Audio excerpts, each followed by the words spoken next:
Chapitre 6. La rentrée. Les jours suivants passèrent de la même façon. Un matin sur deux, nous recevions notre courrier de la part des Weasley et d'Hermione, avec les journaux des 2 jours précédents. L'après-midi, nous sortions, le plus souvent dans le parc ou sur le terrain de Quidditch, mais aussi à la bibliothèque, pour emprunter des livres qui nous occupaient le reste du temps. C'est Hermione qui nous avait suggéré de profiter de notre retraite forcée pour nous avancer dans le programme du second semestre. Dans un premier temps, nous n'avions pas été totalement séduits par cette proposition. Mais j'ai fait remarquer à Harry que cela pourrait peut-être nous dégager du temps pour le moment où nous serions enfin libres. Encouragés par cette perspective, nous avons regardé ce qui était au programme pour les semaines à venir et nous avons commencé à nous documenter dessus. En cherchant une plume dans son sac, alors qu'il était occupé ailleurs, je vis qu'il avait discrètement emprunté un livre traitant d'ancienne magie, ce qui n'entrait nullement dans nos matières d'études. Sans doute tentait-il ainsi de se rapprocher de sa mère, telle que je la lui avais présentée. Les vacances se sont rapidement terminées. McGonagall va nous signifier la fin de notre punition peu avant le retour de nos camarades. C'est ainsi que nous pûmes les attendre dans la grande salle, quelque temps avant l'heure du dîner. Nos condisciples arrivèrent les uns après les autres pour prendre place autour de nous. Ils avaient tous la même question à la bouche. Où étaient passés les 184 points que Gryffondor avait engrangés durant le premier trimestre? Harry et moi avons feint de ne pas les entendre. Mais finalement, Lavande, qui s'était installée près de moi, a dit tout haut ce que les autres pensaient tout bas. « Harry, qu'est-ce que tu as encore fait pour nous faire perdre autant de points ?» Harry a piqué du nez dans son assiette pendant qu'Hermione nous regardait, narquoise. Elle pensait sans doute que nous méritions bien cette petite scène embarrassante. « On s'est juste trouvé là où on n'aurait pas dû être ?» répondis-je. « Rien d'intéressant à raconter. » Ron a levé les yeux au ciel pendant qu'Hermione soupirait, nettement réprobatrice. « En attendant, notre compte est à 0, grommela Dean, et Harry nous fait le coup tous les ans. Il perd plus de points à lui tout seul que tous les Gryffondors réunis. Et il vous en fait gagner suffisamment pour que nous n'ayons jamais perdu la coupe depuis qu'il est là. » lui rappela Hermione, qui nous restait solidaire malgré sa désapprobation de principe. « Que cela vous encourage à bien travailler pour regagner les points perdus, » continua-t-elle.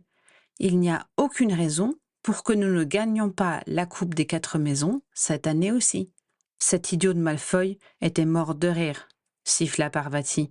« Il rigolera moins quand Harry lui piquera le vif sous le nez dans 2 semaines, répliquai-je. « Et toi, Simon, tu joues au Quidditch ?» me demanda Neville. « Bien sûr, répondis-je. Tous les Potter jouent au Quidditch. Mon père... » Je fus interrompu par 3 coups de pied dans les tibias. « Est un très bon poursuiveur, » terminai-je, en foudroyant du regard Harry et ses 2 comparses. Il ne pensait tout de même pas que j'étais assez idiot pour raconter qu'il avait joué à Poudlard autrefois. « Tu vas intégrer l'équipe ?» me demanda Lavande, inconsciente du drame qui s'était joué sous la table. « Si Harry me laisse son poste, pas de problème, » lui assurai-je. « Je joue bien mieux que lui. »« Dans tes rêves, » protesta l'intéressé. « Mais si tu veux voler un peu, tu peux m'emprunter mon balai, » ajouta-t-il plus gentiment. Je vis le regard de Ron faire plusieurs allers-retours entre moi et Harry. Sans doute était-il étonné par notre nouvelle complicité. Ce n'avait pas l'air de lui plaire outre mesure. Par contre, Hermione, à ses côtés, semblait attendrie. « Eh oui, ma belle, je ne vais pas lui tirer dans les pattes, à ton Harry. » Je me demandais où elle en était avec Ron. J'avais eu l'impression, avant les vacances, qu'ils se plaisaient tous les deux, et passer 2 semaines ensemble, sans Harry pour les détourner l'un de l'autre, aurait pu leur être profitable. Mais au cours du dîner, je n'eus pas l'impression qu'ils étaient plus proches l'un de l'autre qu'avant Noël. Je regardais du côté de Ginny. Elle s'était installée avec les élèves de son année. et ne semblait pas prêter attention à nous. Elle excellait dans l'art d'ignorer celui qui l'attirait. Je comprenais qu'il soit aussi peu sûr de lui plaire. Devais-je jouer les Cupidons entre eux? Je décidai que non. Il ne la méritait pas s'il avait besoin qu'on lui mâche le travail.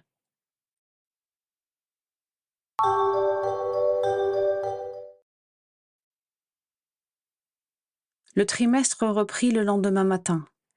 Harry et moi avions pas mal de cours communs, et c'était agréable de pouvoir nous entraider, plutôt que nous ignorer.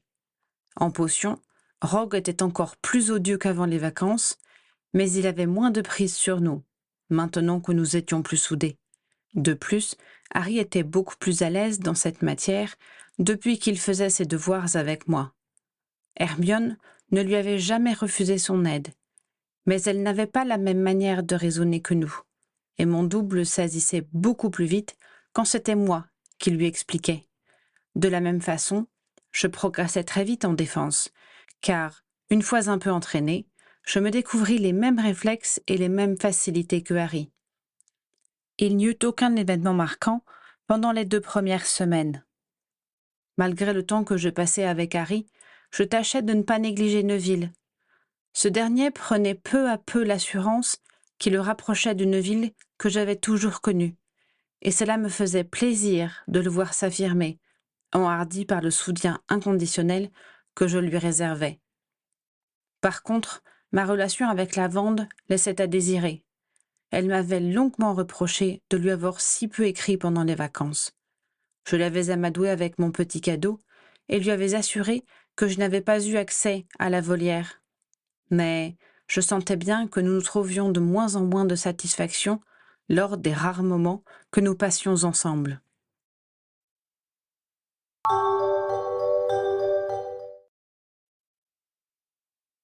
Le match tant attendu entre les Serpentards et les Gryffondors devait avoir lieu le second samedi après la rentrée. Les jours précédant la rencontre, la tension s'était nettement tendue entre les 2 maisons rivales.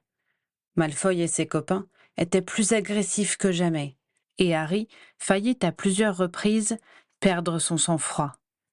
Moi-même, pourtant moins impliqué, commençais à être sérieusement agacé par les réflexions injurieuses. Nos adversaires devaient être particulièrement décidés à gagner cette fois-ci, car ils allèrent jusqu'à tenter d'empêcher Harry de jouer. En effet, durant le petit déjeuner qui précéda le match, mon double se transforma partiellement en canard. Ses plumes irisées étaient d'un assez bel effet, mais assez inappropriées pour un match de Quidditch. Sous les gloussements des Serpentards, d'où nous ne pouvions prouver la forfaiture, Harry se dépêcha d'aller à l'infirmerie. Je l'accompagnai, ainsi qu'Hermione et Ron. Madame Pomfrèche s'exclama en nous voyant arriver.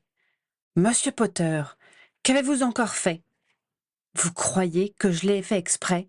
cancana-t-il. « J'ai un match de Quidditch dans une demi-heure. Vous pourriez me redonner mon apparence normale ?» Elle l'examina un instant avec sa baguette et secoua la tête. « Je crains de devoir vous garder un petit moment, » dit-elle. « Tout rentrera dans l'ordre de manière spontanée, mais pas avant 1 heure ou 2. »« Vous plaisantez !» s'écria Harry horrifié. « Il est hors de question que je rate cette rencontre. Tant pis, j'irai jouer comme ça. »« Mais vous n'y pensez pas ?» s'indigna l'infirmière en contemplant son bec plat et ses bras partiellement transformés en ailes. « Vos rémiges sont bien trop fragiles pour pratiquer ce genre de sport. Vous allez les casser et je ne réponds pas de l'état de votre main ensuite. De toute façon, ce n'est pas réglementaire. Madame Bibine ne vous laissera pas jouer. »« Mais enfin, tout va bien, Harry, » intervins-je en lui mettant la main sur l'aileron. « On va le gagner, ce match. » Mais il s'interrompit quand il comprit ce que j'avais en tête. Je suppose qu'il n'y a pas d'autre solution. Merci, Simon. De rien, on te racontera. À tout à l'heure. Je sortis, entraînant Ron et Hermione à ma suite. Tu vas prendre sa place ? Demanda Hermione. Oui, je joue aussi bien que lui. Malfoy va mordre la poussière. Ne t'en fais pas. Moi, je te fais confiance. Le problème, c'est les autres joueurs. Ils risquent d'être troublés par l'absence de leur capitaine, dit pensivement Hermione. Eh bien, ils n'ont pas besoin de savoir qu'il est toujours à l'infirmerie, proposai-je. Je suppose que me dessiner un éclair sur le front est dans tes capacités. Tu veux te faire passer pour Harry, insista Ron, qui ne semblait pas trouver que c'était une idée formidable. Je te conseille de ne pas rater la tête de Malfoy quand j'entrerai sur le terrain, lui conseillai-je. Il parut soudain beaucoup plus approbateur. Ouais, c'est lui qui va être déstabilisé du coup, apprécia-t-il. Mais, ajouta-t-il méfiant, t'es vraiment aussi bon? T'inquiète, on joue pareil. Et je me suis entraîné pendant les vacances de Noël. Mais c'est pas une raison pour laisser passer les buts, hein? Je veux qu'on les écrase, ces tricheurs. Ron est un excellent gardien, m'assura Hermione. Sous le compliment, Ron sembla grandir de plusieurs pouces. Hermione posa sa baguette sur mon front, puis rabattit quelques mèches de cheveux dessus. Elle m'examina ensuite d'un air critique. Vous seriez côté à côté, je ne pourrais pas déterminer qui est qui, m'assura-t-elle. Merci beaucoup, rétorquai-je. Dis tout de suite que j'ai un bec de canard et une queue en éventail. Même Ron ne put s'empêcher de rire. Nous nous sommes ensuite dépêchés d'atteindre le hall d'entrée.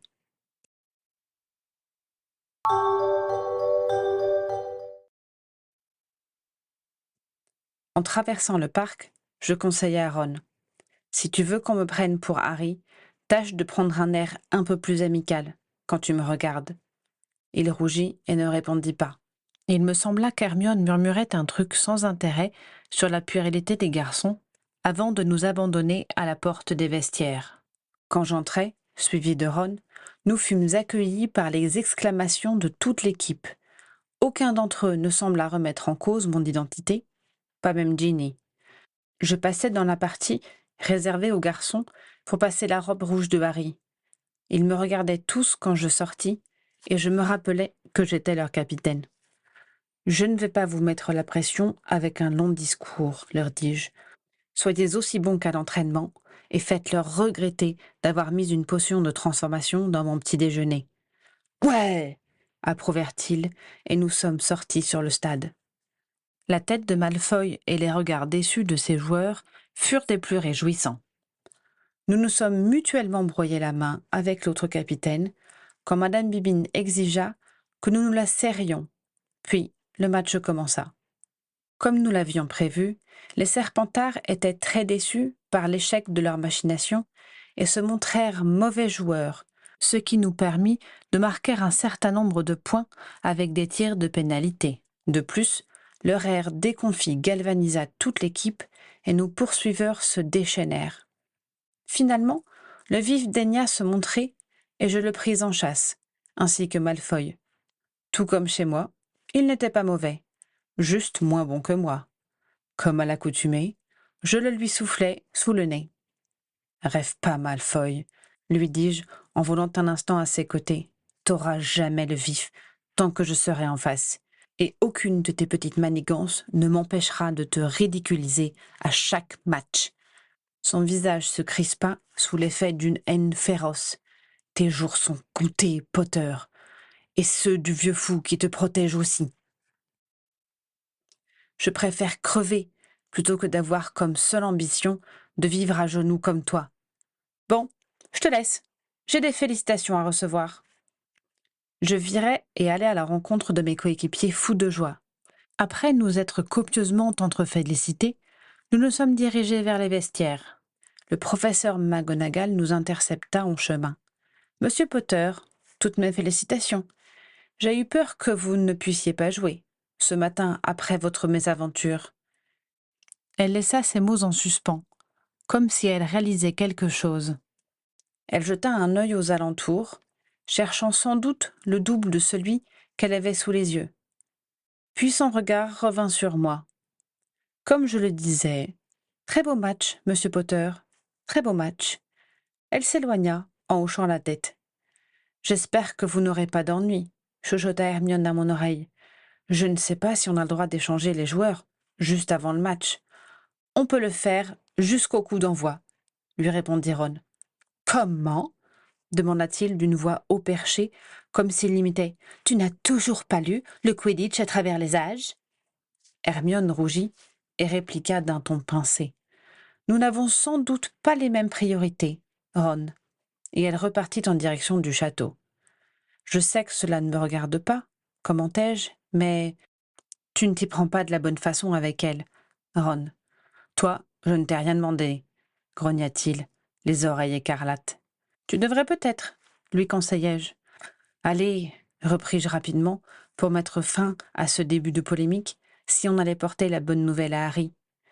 Il grommela encore entre ses dents, mais vint se changer avec moi et m'accompagna à l'infirmerie. Hermione y était déjà, et Harry, qui avait repris sa forme humaine, paraissait enchanté. « Bravo, mon vieux !» s'écria-t-il en me voyant. Il s'avança vivement vers moi et me donna l'accolade. Ce contact me fit assez bizarre. C'était comme si je me prenais moi-même dans les bras. Il eut un petit sursaut, lui aussi, me fit un sourire d'excuse et puis s'empressa d'aller féliciter Ron pour ses nombreux buts bloqués. On fit la fête toute la journée dans la salle commune des Gryffondor.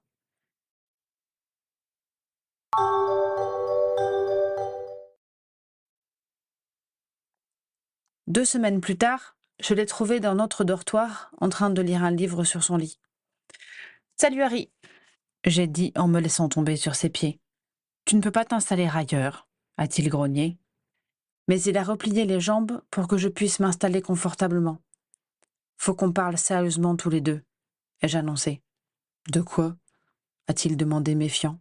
« Qu'est-ce que tu comptes faire pour les Serpentards ?»« Comment ça ? Tu ne vas pas les laisser s'en tirer à si bon compte, quand même. Ils t'ont empêché de jouer ton dernier match. Et on doit une petite politesse à Rogue. »« Simon, a-t-il soupiré, on vient... Toi et l'équipe venez juste de faire regagner 50 points à Gryffondor. Ce n'est pas le moment d'en reperdre. »« Perdre des points est optionnel, lui opposai-je. Si on s'y prend bien, ils ne pourront rien prouver. Et si on se fait prendre, il reste un match et une coupe à gagner. Même si c'est toi qui joues, c'est dans les possibilités de Gryffondor, plaisantai-je. Il ne répondit pas, feignant de se replonger dans son livre. « T'es pas curieux de savoir à quoi j'ai pensé ?» fis-je, tentateur. « Ok, » se rendit-il. « Qu'est-ce que tu as derrière la tête ?»« Tu sais où est la salle commune des Serpentards ?» commençai-je. « Oui, j'y suis même rentrée. »« Ah oui ? Comment t'as fait ?»« Polynectar. »« Tu t'es compliqué la vie, estimai-je. Avec la cape, ce n'était pas bien difficile. »« Oui, mais j'avais un renseignement à soutirer à Malfoy, » m'expliqua-t-il. « Effectivement, c'était une bonne idée alors. Moi, je me suis contenté de revoir leur décoration intérieure. »« C'est ça que tu proposes ?» demanda-t-il circonspect. « Non, ce serait trop gentil. J'ai pensé mettre de la poudre spéciale Weasley un peu partout. »« Quel genre de poudre ?» a-t-il demandé, son intérêt complètement éveillé, désormais. « Une poudre à effet différé, expliquai-je. On garde l'idée du canard ou tu préfères le cochon ? Malfoy avec un groin, ça me botte, rigola-t-il. Mais j'ai cru comprendre que le produit qu'ils ont utilisé pour ma transformation ne se trouvait pas chez les Weasley, ni ailleurs dans le commerce. Exact. C'était un produit maison. Je pourrais sans doute en retrouver la formule, mais cela prendrait trop de temps. Alors, j'ai demandé à des spécialistes. C'est là que les jumeaux interviennent, comprit-il. Exactement. Fred et George m'ont assuré qu'ils pourraient me faire ça en une semaine. Tu connais les jumeaux ? Je veux dire, les miens ? Non, mais j'ai signé mon courrier de mon vrai nom, lui avouai-je. Tu as remarqué qu'on a la même écriture ? T'aurais pu me demander mon avis quand même, s'offusqua-t-il. T'as peur qu'il me révèle des secrets inavouables à ton sujet ? Tiens, voilà ce qu'ils m'ont répondu, dis-je en sortant le parchemin de ma poche. Comme tu le vois, ils m'ont juste demandé de préciser l'animal qu'on veut. D'accord. Et pour Rogue ? C'est plus délicat. J'ai pensé enchanter ses chaudrons pour mettre un peu d'ambiance dans ses cours. Bof, il se vengera sur les élèves qui l'auront ce jour-là. Il n'a jamais de cours uniquement avec les Serpentards. C'est dommage. On trouvera bien une idée le moment venu, l'assurai-je. Bon, Je voulais te demander aussi, tu comptes faire quoi pour Ginny? Il parut désarçonné par mon brusque changement de sujet, mais me répondit adroitement. Je n'ai pas l'intention de faire de blagues à Ginny. T'aurais l'air malin si elle se mettait à sortir avec quelqu'un d'autre, insistai-je. Elle fait ce qu'elle veut, m'assura-t-il en évitant mon regard. T'es bête ou quoi? Tu ne veux pas qu'elle se jette elle-même dans tes bras, quand même. C'est à toi de faire le premier pas, lui assurai-je. Je ne suis pas sûre que ce soit une bonne idée. Je n'ai pas le temps d'avoir une petite amie. On a toujours le temps d'avoir une petite amie. Mais tu ne comprends pas, s'énerva-t-il. Si ça se trouve, je serai mort d'ici la fin de l'année. Raison de plus pour profiter de la vie. Tu sais quel est le problème chez toi?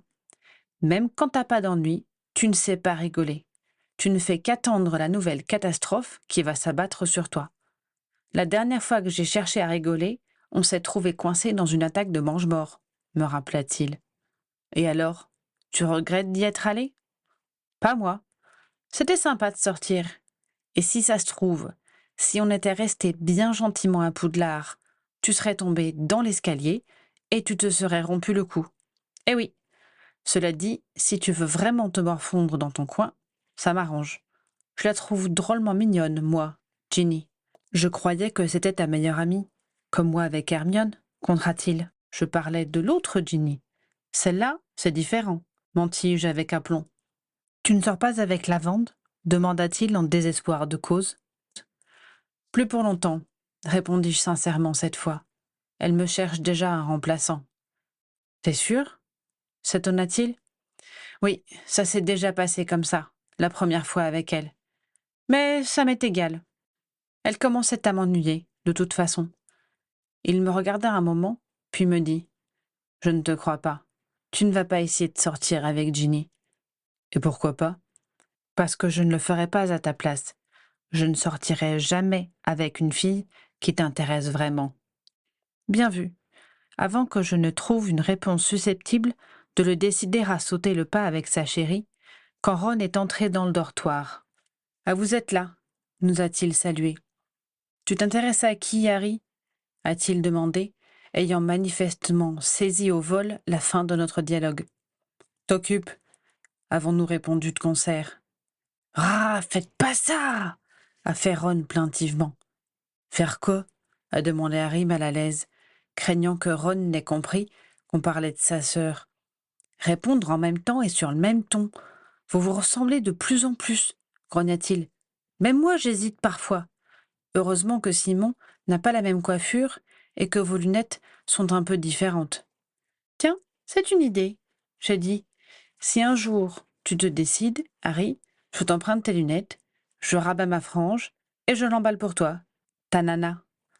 Il me lança un regard à la fois agacé et gêné.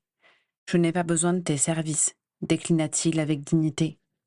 Quelle nana? A insisté Ron. Tant pis pour toi, répondis-je à Harry.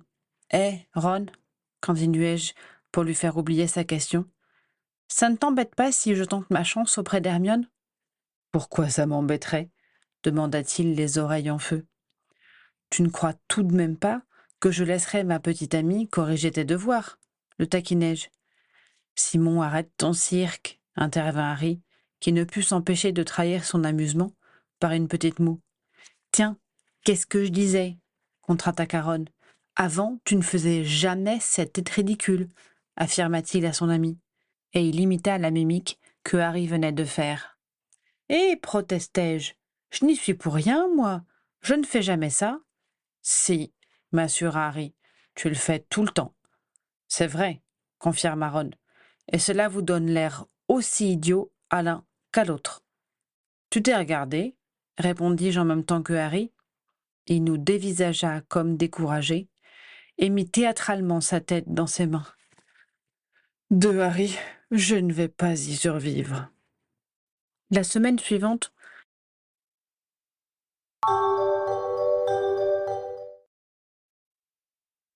nous avons reçu la poudre à cochon de la part des jumeaux.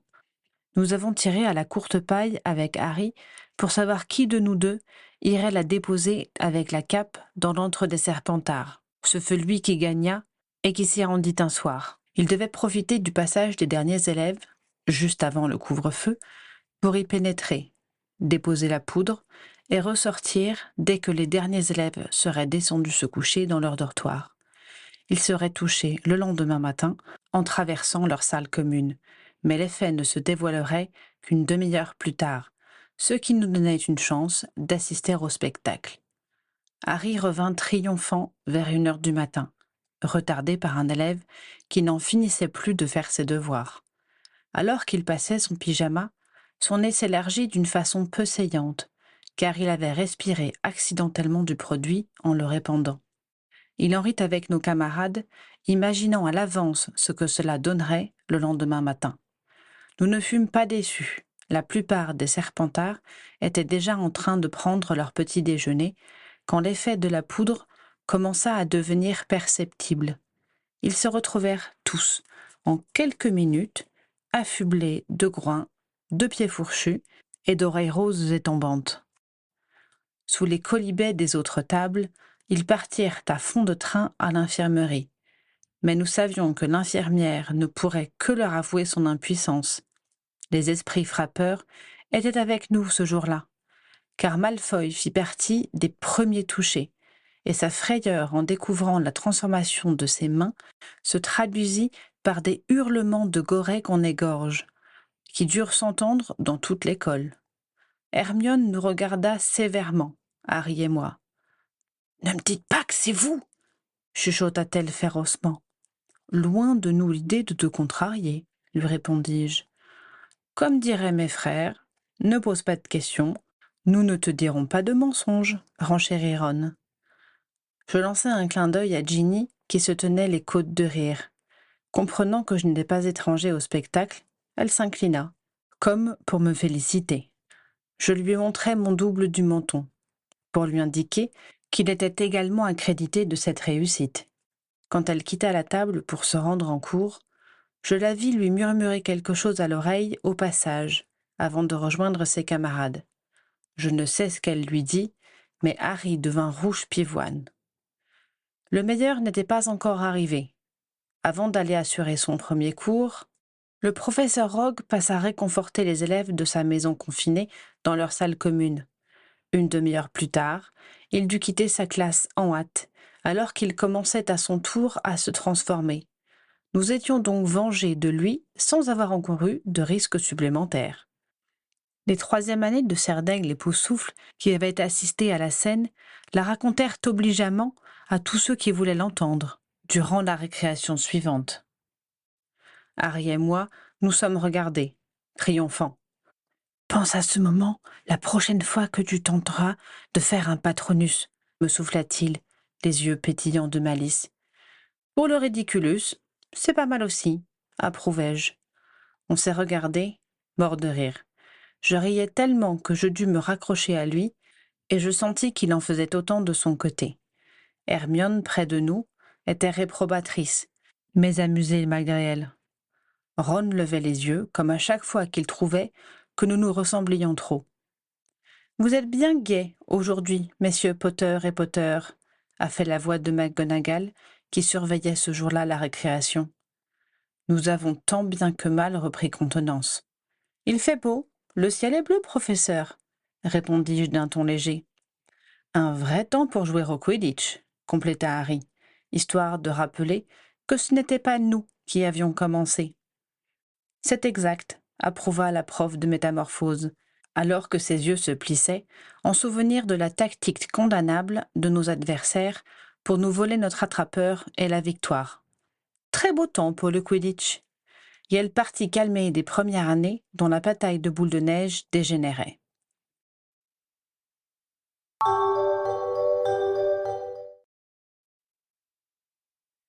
Bien que n'ayant aucune preuve, Rogue conclut arbitrairement à notre culpabilité, et les retraits de points se mirent à voler bas pendant les cours de potions.